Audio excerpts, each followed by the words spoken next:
नमस्कार दोस्तों, स्वागत है आपका मेरे YouTube चैनल पर। दोस्तों जैसे कि आप जानते हैं मेरा नाम है सुनील चौधरी। दोस्तों आज हम बहुत ही इंटरेस्टिंग टॉपिक पर बात करने वाले हैं। दोस्तों जैसा कि आप जानते हैं कि लॉकडाउन जैसे जैसे लॉकडाउन फोर्स आ गया है और हमारी थोड़ी थोड़ी इंडस्ट्री चालू हुई है, थोड़े थोड़े काम धंधे भी चालू हुए हैं, पर हम देख रहे हैं कुछ कुछ चैलेंजेस भी हमें आने लगे हैं। जैसे कि लेबर का थोड़ा प्रॉब्लम आया है, लॉजिस्टिक्स के कुछ इशू आ रहे हैं, डिमांड कम है, एम्प्लॉइज में भी ऑफ कोर्स काफी जगह पर एम्प्लॉइज को निकाला भी गया है और कई जगह पे एम्प्लॉय के सैलरी में रिडक्शन भी हुआ है। तो वो भी एक उनका मानसिक तनाव है और उसको भी हैंडल करना एक हम लोग के लिए सिचुएशन है। तो दोस्तों हर सिचुएशन को हैंडल करने के लिए एक पर्टिकुलर लीडरशिप की रिक्वायरमेंट है और आज का हमारा टॉपिक भी यही है कि how to manage all this things, which leadership style we adopt to handle everything. तो guys let's start today's topic, leadership. दोस्तों बात करते हैं लीडरशिप की। बेसिकली लीडरशिप क्या है? लीडरशिप ये है कि आप कैसे लोगों को एकजुट करके उनसे बेस्ट निकाल पाए, कैसे आप अपने काम को अंजाम दे पाए लोगों के द्वारा, और वो भी कितने अच्छे तरीके से कर पाते हैं, उसे लीडरशिप कहा जाता है। दोस्तों लीडरशिप में अलग अलग क्वालिटीज की जरूरत पड़ती है। एक लीडर वो होता है जो अच्छे से कम्युनिकेट कर पाए, अपनी टीम में जो भी मैसेज वो देना चाहे वो बहुत क्लियरली दे पाए। सेकेंडली वो लोगों को अच्छे से इन्फ्लुएंस कर पाए। इन्फ्लुएंस मतलब उसको कुछ ऐसा कर पाए जो नॉर्मल नहीं कर सकते, पर आपके इन्फ्लुएंस से वो और आगे बढ़ जाता है। दोस्तों आपको लीडरशिप में ये सारी क्वालिटीज रखनी पड़ती हैं और आपको अलग अलग सिचुएशन पे अलग अलग चीजें डिमांड करती है। तो you need to be up and down as per the situation. दोस्तों हम सबसे पहला जो लीडरशिप स्टाइल आज डिस्कस करेंगे वो है ऑटोक्रेटिक। ऑटोक्रेटिक लीडर स्टाइल वो होता है जो कि ये लीडरशिप स्टाइल जो है ये बेसिकली इसमें क्या रहता है कि एक ही आदमी के पास पावर है, वो डिसाइड करता है उसे क्या करना है। ये एक तरह की डिक्टेटरशिप है कि मैंने ये सोच लिया है, आप सबको ये काम करने हैं। इस लीडरशिप स्टाइल में लोगों के सजेशन नहीं लिए जाते हैं। ये स्टाइल आजकल उतना पॉपुलर नहीं है क्योंकि लोग स्टाइल वो पॉपुलर होता है जहां पर लोगों का ज्यादा इन्वॉल्वमेंट हो, तो इसमें ज्यादा इन्वॉल्वमेंट का स्कोप नहीं है। ऐसी कंपनी जिनमें ऑटोक्रेटिक स्टाइल होती है वहां पर इंप्लॉय रिटेंशन कम होता है, लोग कम काम करते हैं, लोग जल्दी शिफ्ट हो जाते हैं, तो इसलिए ये उतना पॉपुलर नहीं है। बट स्टिल एक लीडर के अंदर में कुछ क्वालिटी कुछ टाइम पर उसे ऑटोक्रेटिक डिसीजन भी लेने पड़ते हैं। दोस्तों सेकंड ऑप्शन आता है, सेकंड जो पॉइंट है, सेकंड जो टाइप है वो है डेमोक्रेटिक स्टाइल। डेमोक्रेटिक स्टाइल क्या होती है? डेमोक्रेटिक स्टाइल बेसिकली आप वो स्टाइल होती है जिसमें आप लोगों का सजेशन लेते हो, लोगों को इन्वॉल्व करते हो, उनसे पूछते हो वो क्या चाहते हैं, उसके हिसाब से एक्शन लेते हो।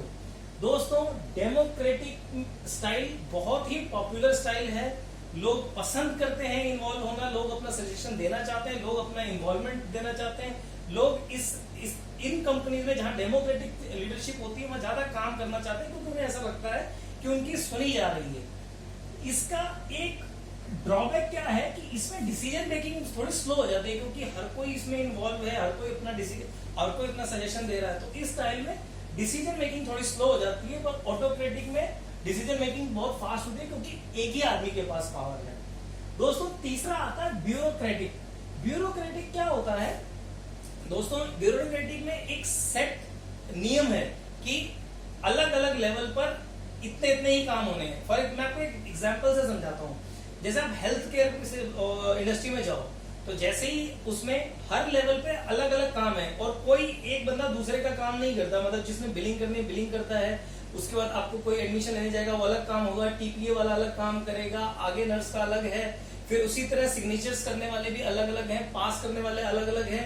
तो इवन गवर्नमेंट डिपार्टमेंट्स में आप देख सकते हैं कि फाइल्स अगर जाएगी तो एक बाबू के पास जाएगी, फिर वो दूसरे परमिशन के लिए सेकंड पे जाएगी, फिर थर्ड पे जाएगी। सबका एक सेट ऑफ काम है और एक अलग अलग हायरार्की लेवल पे होना है। तो दोस्तों ब्यूरोक्रेटिक काफी पुराना वे है, पुराने टाइम में से आप देखते हैं हमारे सरकारी दफ्तरों में ऐसे ही चलता आ रहा है। हेल्थ केयर इंडस्ट्री में ये स्टाइल बहुत ज्यादा चलती है, पर इसमें भी ये बहुत स्लो है क्योंकि अलग अलग लेवल पे अलग अलग डिसीजन मेकर्स हैं, अलग अलग पावर वाले हैं। तो इस पूरे टाइम में इस पूरे काम को अंजाम देने तक में डिसीजन मेकिंग बहुत स्लो हो जाती है। It's a very slow process. तो ये भी स्टाइल चलता है लीडरशिप का। दोस्तों इसके बाद आता है ट्रांसफॉर्मेशनल। दोस्तों ये बहुत ही शानदार लीडरशिप स्टाइल है। इसमें आप जो लीडर है वो अपने जूनियर्स को या फिर जो उसके एम्प्लॉइज हैं उसको ट्रांसफॉर्म करता है। जैसे कि मान लीजिए कि कोई एक आम आदमी है जो जिसके अंदर उतने ज्यादा स्किल्स नहीं है, लेकिन लीडर से प्रभावित होने के बाद वो टोटली शिफ्ट हो जाता है। मैं आपको एक एग्जांपल देता हूं। इंडियन क्रिकेट टीम में विराट कोहली हैं।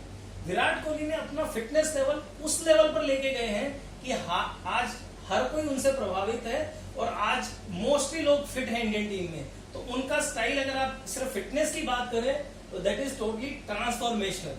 दोस्तों इसके बाद आते हैं लेसर फेयर और हैंड्स ऑफ लीडरशिप स्टाइल। ये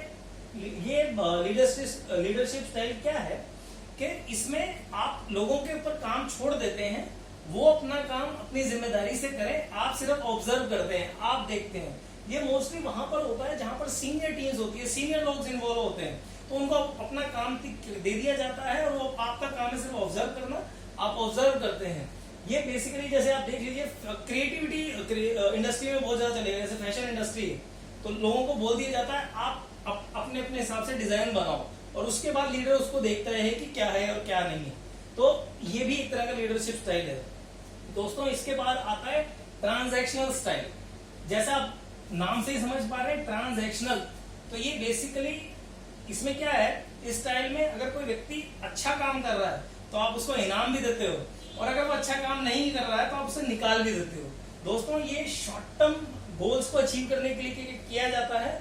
आपने देखा होगा सेल्स डिवीजन में बहुत ही ये पॉपुलर स्टाइल है कि एक महीने में आपको इतना टारगेट करना है, आपको इसके ऊपर में X% अमाउंट मिलेगा, पर अगर आपका टारगेट नहीं हुआ तो आपको हो सकता है निकाल भी दिया जाए। तो ये भी एक लीडरशिप स्टाइल है। पर दोस्तों मैं बोलूंगा असली लीडर वो है जो इन सभी स्टाइल को अलग अलग टाइम पे अलग अलग तरीके से यूज कर पाए, which is called as situational leadership. दोस्तों सिचुएशनल लीडरशिप क्या है, आपको अलग टाइम पे कभी ऑटोक्रेटिक भी बनना पड़ सकता है, मोस्टली आप डेमोक्रेटिक बने रह सकते हैं, किसी टाइम पे आपको ट्रांसफॉर्म भी करना पड़ेगा और किसी टाइम पे आपको ट्रांजैक्ट भी करना पड़ेगा, कई जगह आपको ब्यूरोक्रेटिक अप्रोच भी अपनानी पड़ेगी और कहीं आपको हैंड्स ऑफ भी देना पड़ेगा। तो असली लीडर वो है जो सब अलग अलग टाइम पे अलग अलग लीडरशिप स्टाइल को अपनाए। दोस्तों इस टाइम पे, कोरोना वायरस के टाइम पे आपका लीडरशिप बहुत इंपॉर्टेंट है। अगर आप ट्रेडर हैं, आपके पास 5 व्यक्ति काम करते हैं, 10 लेबर काम करती है, उनकी आपसे कुछ एक एक्सपेक्टेंसी है, आप उनको कैसे देख रहे हैं वो आपको देखना है। सिमिलरली आपकी उससे कुछ एक्सपेक्ट आप करते हैं, तो जब तक आप इफेक्टिवली एक प्रॉपर लीडरशिप स्टाइल में कम्युनिकेट नहीं करेंगे तो अपना रिजल्ट अचीव नहीं कर पाएंगे। तो बड़ी कंपनी हो या छोटी कंपनी या कोई ट्रेडर या कोई दुकानदार, अभी के टाइम में एक अच्छे लीडर की तरह उभर के आइए।